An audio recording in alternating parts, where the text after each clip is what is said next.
ಕ್ರೀಡಾಯ್ ಇಂಡಿಯಾದ ವತಿಯಿಂದ ಈ ಬಾರಿ ಸೌತ್ ಕಾನ್ 2026 ಅನ್ನ ಕರ್ನಾಟಕದಲ್ಲಿ ಆಯೋಜನೆ ಮಾಡಲಾಗಿದೆ. ಈ ಬಗ್ಗೆ ಮಾತಾಡೋದಕ್ಕೆ ಈಗ ಕ್ರೀಡಾಯ್ ಕರ್ನಾಟಕದ ಅಧ್ಯಕ್ಷರಾದಂತಹ ಭಾಸ್ಕರ್ ಟಿ ನಾಗೇಂದ್ರಪ್ಪ ಅವರು ನಮ್ಮೊಂದಿಗಿದ್ದಾರೆ. ಸರ್, ಅವರಿಗೆ ಇದು 2 ದಿನ, ಇವತ್ತು ಮತ್ತೆ ನಾಳೆ ದಕ್ಷಿಣ ಭಾರತದಿಂದ ಎಲ್ಲಾ ರಾಜ್ಯಗಳು, ತಮಿಳುನಾಡು ಇರ್ಬೋದು, ತೆಲಂಗಾಣ ಇರ್ಬೋದು, ಕೇರಳ ಇರ್ಬೋದು, ಕರ್ನಾಟಕ ಇರ್ಬೋದು, ಎಲ್ಲರೂ ಆಂಧ್ರ ಪ್ರದೇಶನವರು ಇನ್ಕ್ಲೂಡಿಂಗ್ ಪಾಂಡಿಚೇರಿ ಜನ ಪಾರ್ಟಿಸಿಪೇಟ್ ಮಾಡ್ತಿದ್ದಾರೆ. ನಾವು ಇದೊಂದು 6 ಜನಷ್ಟು ಮೆಂಬರ್ಸ್ ಇವತ್ತು ನಾಳೆ ಇಟ್ಬಿಟ್ಟು ಈ ಒಂದು ಮಂತಲ್ಲಿ ಪಾರ್ಟಿಸಿಪೇಟ್ ಮಾಡ್ತೀವಿ. ಆಫ್ಟರ್ ಕೊರೋನಾ ರಿಯಲ್ ಎಸ್ಟೇಟ್ ಯಾವ ರೀತಿಯಾಗಿ ಪರಿಸ್ಥಿತಿ ಇತ್ತು, ಈಗ ನಿಧಾನಕ್ಕೆ ಬಂದು ಕೈಗೊಳ್ತಾ ಇದೆ. ಸದ್ಯದ ಕರೆಂಟ್ ಸಿಚುವೇಶನ್ ಅಲ್ಲಿ ಯಾವ ರೀತಿಯಾಗಿದೆ sir real estate? Sir, real estate ನಮ್ದು ಕೋವಿಡ್ ಸಂದರ್ಭದಲ್ಲಿ ಸ್ವಲ್ಪ ಎಲ್ಲ ಸ್ಲೋ ಆಯಿತು, ಅದೆಲ್ಲ ಆಯಿತು. ಅದಕ್ಕಿಂತ ಮುಂಚೆ ಸಾಕಷ್ಟು ರಿಫಾರ್ಮ್ ಇದರಿಂದ ಇದನ್ನು ಇದಾಗಿತ್ತು. ಬಟ್ ಕೋವಿಡ್ ಆದಮೇಲೆ ನಡೀತಾ ಇದೆ. ಇವಾಗ ನಮ್ದು ಕರ್ನಾಟಕದ ಮಟ್ಟಿಗೆ ಹೇಳ್ತಾ ಇದ್ದಾರೆ ಸೀಮಿತ ಪರಿಸ್ಥಿತಿ. ಖಾತಾಯಿಂದ ಅದೊಂದು ಸ್ವಲ್ಪ ಸ್ಲೋ ಆಗಿದೆ. ಸೊ ಖಾತಾ ಒಂದು ಸ್ವಲ್ಪ ಏನಾದ್ರು ಪ್ಲೇಸ್ ಕರೆಕ್ಟಾಗಿ ಬಂದರೆ ಅದನ್ನು ಮೂಮೆಂಟ್ ಆಫ್ ಸ್ಪೀಡ್ ಆಗಿ ಎಲ್ಲ ಆಗುತ್ತೆ. ಓಕೆ ಸರ್, ಈಗ ಅಪ್ಕಮಿಂಗ್ ಬಜೆಟ್ ಇದೆ. ಸೊ ಈಗ ತಮ್ಮ ಒಂದು ನಿರೀಕ್ಷೆಗಳು ಕೂಡ ಜಾಸ್ತಿ ಇದೆ.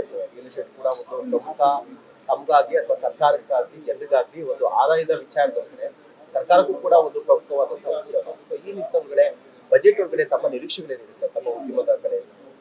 ಮುಂಚೆ ನಗರಾಭಿವೃದ್ಧಿ ಪ್ರಾಧಿಕಾರದಿಂದ ಆಗ್ತಿರ್ತಕ್ಕಂಥ ಒಂದು ಕಲೆಕ್ಷನ್ ಸರ್ಕಾರದ ಎಕ್ಸ್ಚೆಕರ್ಗೆ, ಸರ್ಕಾರದ ರೆವಿನ್ಯೂ ನೆಗ್ಲಿಜಿಬಲ್ ಆಗಿದೆ. ಇವತ್ತು one of the highest contributor to the government of Karnataka exchequer ಅಂದ್ರೆ ನಗರಾಭಿವೃದ್ಧಿ ಪ್ರಾಧಿಕಾರ. ಸೊ ಇದರಲ್ಲಿ ನಮ್ಮ ಒಂದು ಕೊಡುಗೆ ಅಪಾರವಾಗಿದೆ. ಸೊ ಈ ಒಂದು ಸಂದರ್ಭದಲ್ಲಿ ಇನ್ನೂ ಹೆಚ್ಚಿಗೆ ಮಾಡ್ಕೋಬೇಕು, ಈ ಆದಾಯನ ಇನ್ನೂ ಹೆಚ್ಚಿಗೆ ಮಾಡ್ಕೋಬೇಕು ಅನ್ನೋದನ್ನ ನಾವು ಸಮಗ್ರವಾಗಿ ಎಲ್ಲದನ್ನು ಬೆಳೆಸೋಣ ಅನ್ನೋ ಒಂದು ಮುನ್ನೋಟದಲ್ಲಿ ಬಂದ್ರೆ ಚೆನ್ನಾಗಿರುತ್ತೆ.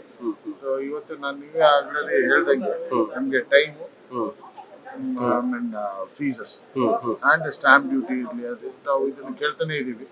ಸೊ ಈಗ ನಮ್ಗೇನು ಸ್ಮೂತ್ ಆಗಿ ನಡೀತಾ ಇದ್ದು, ಬ್ರೇಕ್ ಮಧ್ಯೆ ಬ್ರೇಕ್ ಬರುತ್ತೆ, ಖಾತಾ ಬಂದಿದೆ.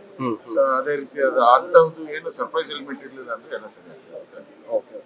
ಸರಿ, ನಾವು ಓವರ್ ಆಗಿ 2 ಡೇಸ್ ಏನೇನು ಮೈನ್ ಫೋಕಸ್ ಮಾಡಿ ಯಾವ ವಿಚಾರಗಳ ಬಗ್ಗೆ ಚರ್ಚೆಗಳಾಗ್ತದೆ ಸರ್? ಎಲ್ಲ ಆಲ್ಮೋಸ್ಟ್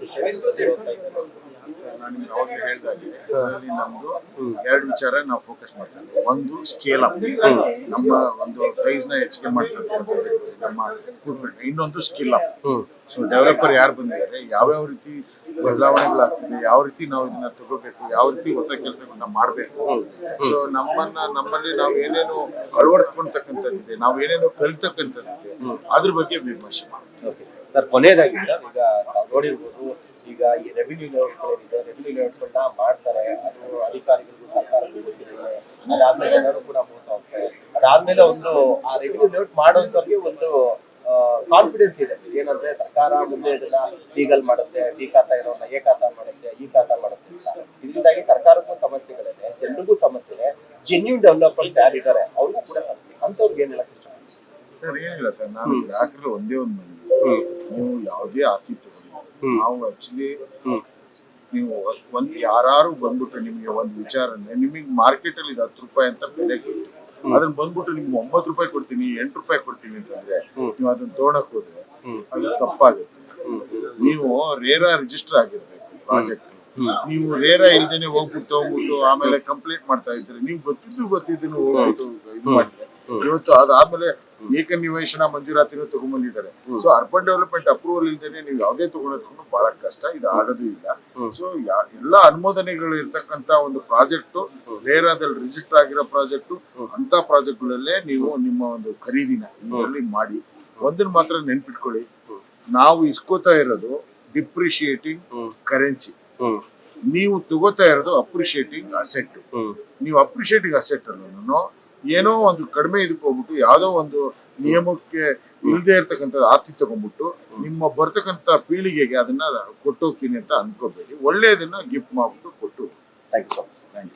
ಸೊ ಇದಿಷ್ಟು ಕ್ರೀಡಾಯ್ ಕರ್ನಾಟಕದ ಅಧ್ಯಕ್ಷರಾದಂತಹ ಭಾಸ್ಕರ್ ಟಿ ನಾಗೇಂದ್ರ ಅವರ ಒಂದು ಕ್ಯಾಮ್ರಾ ಪರ್ಸನ್ ಗಿರೀಶ್ ಜೊತೆಗೆ ಶಿವಪ್ರಸಾದ್, ನ್ಯಾಷನಲ್ ಟಿವಿ ಬೆಂಗಳೂರು.